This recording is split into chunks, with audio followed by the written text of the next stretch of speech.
दोस्तों, आज की कहानी एक सच्ची घटना पर आधारित है जिसका नाम पति पत्नी और वो शिक्षाप्रद कहानी है। पति अभी नहा ही रहा था कि तभी फ़ोन पर मैसेज टोन बजती है। पत्नी मोबाइल के पास में ही खड़ी थी। उसका ध्यान फ़ोन की तरफ गया। उसने सहज ही फ़ोन उठाकर मैसेज पढ़ा जिसमें लिखा था, हाय, गुड मॉर्निंग डियर। किसी बेबी का मैसेज था। पत्नी सोच में पड़ जाती है कि अब यह बेबी कौन है। तब तक पति भी नहाकर बाहर आ चुका है। पत्नी उसे किसी बेबी का मैसेज आया है बताती है।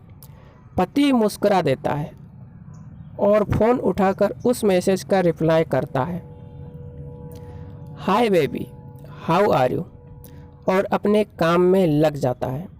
इस रिप्लाई को भी पढ़ती है। अब हर पल पत्नी के दिमाग में यही विचार कौंधता रहता है कि यह बेबी कौन है। शाम को पति घर आता है। पत्नी उससे पूछती है, यह बेबी कौन है। पति जवाब में सिर्फ मुस्कुरा देता है और फिर अपने काम में लग जाता है। 2-3 दिन बीत जाते हैं। उन विचारों ने अभी तक पत्नी का पीछा नहीं छोड़ा था और फिर से पति के मोबाइल पर फिर एक बार बेबी का मैसेज आता है, आज तो मिलोगे कि नहीं, तुम्हारी बहुत याद आ रही है। इस मैसेज ने आग में घी का काम किया। पत्नी का शक और भी ज़्यादा पक्का हो गया। बीच बीच में ऐसे मैसेजेस का आदान प्रदान होता रहता और पत्नी के मन में शक की जड़ें और गहरी होती गईं। पति पूछने पर भी जवाब में सिर्फ मुस्कुराहट के और कुछ नहीं कहता। यह शक गुस्सा बनकर तब ज्वालामुखी की तरह फट पड़ता है जब एक दिन उसे अपने पति की जेब में सिनेमा की 2 टिकटें मिलती हैं। पत्नी अपने पति से बहुत झगड़ती है। पति उसे समझाने की कोशिश करता है लेकिन वो कोई भी बात सुनने को तैयार नहीं है। पति को भी उस पर गुस्सा आ जाता है और यह झगड़ा और भी ज़्यादा बढ़ जाता है। गुस्से में पति घर से बाहर निकल जाता है। पत्नी का गुस्सा पति से कई गुना ज़्यादा है।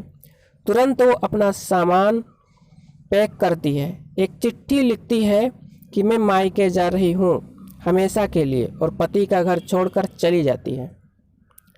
गुस्सा शांत होने पर जब पति घर आता है तो चिट्ठी पढ़कर उसके होश उड़ जाते हैं। 10 दिन बीत जाते हैं और गांव के उस घर पर डोरबेल बजती है जहां पत्नी रहने चली गई है। पत्नी दरवाज़ा खोलती है। दरवाजे पर 10 साल की एक छोटी बच्ची हाथों में चिट्ठी लिए खड़ी है। वो पत्नी को वो चिट्ठी देती है। बच्ची से वो चिट्ठी लेकर पत्नी चिट्ठी खोलकर पढ़ती है, डियर वाइफ, जिस बेबी की वजह से हम दोनों में इतने झगड़े हुए और तुम हमारा घर छोड़कर यहाँ चली आई, यह बच्ची जो अभी तुम्हारे सामने खड़ी है वह वही बेबी है। अनाथ आश्रम की एक प्यारी बच्ची, इसी के साथ में बातें करता था, सिनेमा जाता था। पहली बार जब तुमने बेबी के बारे में पूछा था तो मैंने जानबूझकर तुम्हें नहीं बताया था। सोचा था थोड़ा मजाक करता हूँ, देखता हूँ तुम कैसे रिएक्ट करती हो, लेकिन मैंने ये कभी नहीं सोचा था कि तुम्हारे शक इतना बढ़ जाएगा तो तुम घर ही छोड़ दोगी। हाँ, सबसे ज़रूरी बात यह तो बेबी है, वो किसी और की नहीं बल्कि तुम्हारी ही बेटी है। रुको, अपने आप को संभालो और आगे की बात ध्यान से पढ़ो। हमारे शादी के 2 साल पहले की यह बात है। तुम अपने कॉलेज के लास्ट ईयर में थी। तुम्हारे प्रोफेसर में नोट्स लेने के बहाने तुम्हें बुलाया था और तुम्हें चाय में इन नशीली दवा खिलाकर ना करने वाला काम किया था। इसमें तुम्हारी कोई गलती नहीं थी, लेकिन कुदरत ने अपना काम किया और तुम्हारे पेट में इस बेबी को डाल दिया। काफ़ी प्रयास करने पर भी अबॉर्शन नहीं हुआ तो तुम्हारे घर वालों ने समाज के डर से तुम्हें 6 महीने तक घर में ही रखा। तुम्हारे पिताजी खुद एक डॉक्टर हैं, इसलिए ये बिन मांगा बच्चा बड़ी आसानी से बिना किसी को कानो कान खबर हुए इस दुनिया में आया। भविष्य में तुम्हारी शादीशुदा ज़िंदगी में कोई प्रॉब्लम ना हो, इसलिए तुम्हारे पिता ने इस बच्चे को गांव के एक अनाथ आश्रम में छोड़ दिया। यह बच्चा मतलब यही बेबी जो अभी तुम्हारे सामने खड़ी है। अगर अभी भी विश्वास नहीं हो रहा है तो इस बच्ची के गाल पर वो तिल देख लो। शायद तुमने उसे आखिरी बार रोते हुए देखा होगा, या फिर अपने पिताजी से पूछ लो। पत्नी जल्दी से उस बच्ची को पास में लेकर उसके गले का तिल देखती है। उसका मन भर आता है, उसकी आंखों में आंसू आ जाते हैं, लेकिन अभी भी चिट्ठी बाकी है, इसलिए वो आगे बढ़ती है। मुझे पता है अभी भी तुम्हारे मन में यह सवाल उठ रहा होगा, यह सब मुझे कैसे पता। तुम्हें बता दूं कि यह सब तुम्हारे खुद के पिता ने ही अपने मन में उठ रहे पश्चाताप को शांत करने के लिए शादी के 1 महीने पहले मुझसे मिलकर सारी बात मुझे बताई थी।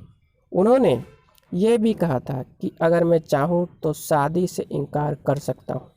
मैंने तो स्वीकार किया क्योंकि इस पूरी घटना में तुम्हारी कोई भी गलती नहीं थी और हमारी शादी हो गई।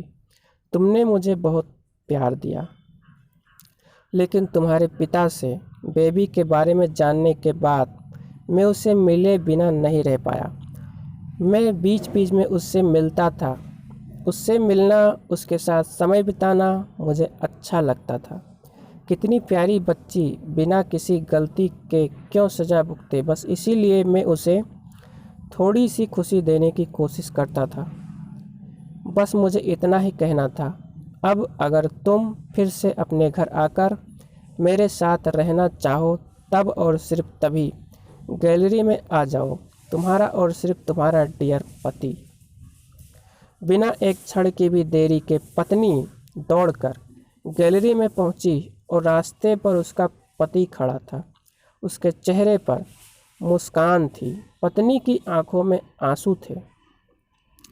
कारण कुछ भी हो, अपने दोनों के बीच में कभी भी सबको थोड़ी सी भी जगह मत दो, क्योंकि दुनिया में हर बीमारी का इलाज है, लेकिन शक नाम की बीमारी का कोई इलाज नहीं है। मन शांत रखो, जो भी मन में आए एक दूसरे को बताओ।